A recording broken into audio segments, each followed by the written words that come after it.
Sema nimekuja kupanga hapa. Alafu niambia kwamba hapa anaonyesha ex wako. Sasa wale sishachana naye. Nimekuja tu kukaa atajua maisha yake, mimi najua maisha yako. Anyway, hata kama anajua maisha yake, ila ulipopanga mfano je akinikuta itakuwaje? Kwani unamwogopa? Yeye yuko na maisha yake, wewe usipefanya mimi lolote. Yeye yuko busy na maisha yake na mimi na maisha yangu.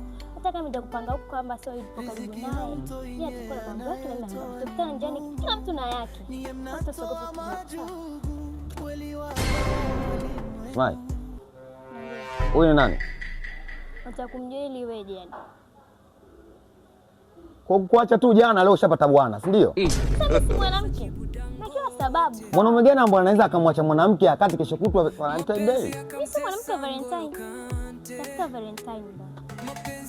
Wadogo. Una nani yako? Basi ongea na mimi. Ongea na mimi ndio nimemleta hapa.